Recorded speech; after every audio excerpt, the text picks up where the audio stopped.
வீட்டில் நீங்கள் வாங்கின ரோஜாப்பூ கொஞ்சம் அதிகமாக இருந்தது அப்படின்னா இந்த மாதிரி செஞ்சு பாருங்க. ஒரு பாத்திரத்தில் தண்ணி வச்சிருக்கிறேன். எடுத்து வச்சிருக்க ரோஜாப்பூ அந்த தண்ணியில் போட்டு நல்லா அலசி எடுத்துருக்கிறேன். ரோஜாப்பூவில் சின்ன சின்ன புழுவு இருந்துச்சுன்னா அது எல்லாமே தண்ணியில் வந்துடும். கழுவி எடுத்த ரோஜா பூவை மட்டும் இந்த மாதிரி மிக்சி ஜாரில் கிள்ளி சேர்த்துக்கோங்க.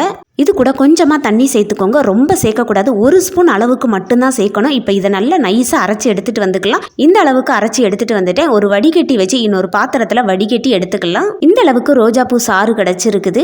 அடுப்பன் பண்ணி ஒரு பாத்திரத்தில் தண்ணி வச்சுருக்கேன். தண்ணி நல்லா கொதிச்சதும் எடுத்து வச்சுருக்க இந்த ரோஜாப்பூ சாறை அந்த கொதிக்கிற தண்ணிக்கு மேலே வச்சு 1 ஸ்பூன் வச்சு கைவிடாமல் இந்த மாதிரி கலந்து விட்டுக்கிட்டே இருங்க. ஒரு 10 நிமிஷத்துக்காச்சு கலந்து விட்டுக்கிட்டே இருக்கணும். அந்த கலர் மாறி ரோஜாப்பூ தண்ணியும் கொஞ்சம் திக்கான பதத்துக்கு வரும். இந்த டைம்ல அடுப்பை ஆஃப் பண்ணிட்டு ஆற வச்சிடலாம். ஆறுன ரோஜாப்பூ தண்ணியை இன்னொரு சின்ன பாட்டில்ல சேர்த்துக்கிட்டேன். இது கூடவே சுத்தமான நெய் கொஞ்சமா சேர்த்துட்டு ஸ்பூனோட பேக் சைடு வச்சு நல்லா கலந்து விடுங்க. ரோஜாப்பூ தண்ணியோட நெய் ஒன்னா கலக்கிறதுக்கு கொஞ்சம் லேட் ஆகும். நல்லா கலந்து விட்டுக்கிட்டே இருந்தீங்கன்னா ரோஜாப்பூ தண்ணியும் நெய்யும் ஒன்னா மிக்ஸ் ஆயிரும். இதை ஒரு 8 மணி நேரம் ஃப்ரீசர்ல வச்சுட்டு அதுக்கப்புறம் எடுத்து உங்களோட உதடு எவ்வளவு கருப்பா இருந்தாலும் இதை தொடர்ந்து போடும்போது உங்களோட உதடு நல்லா செவப்பா மாற ஆரம்பிக்கும். இதை ஃப்ரிட்ஜில் வச்சு தான் யூஸ் பண்ணணும். இனிமேல் அதிக காசு கொடுத்து லிப்ஸ்டிக் வாங்கணும்னு அவசியமே இல்லை.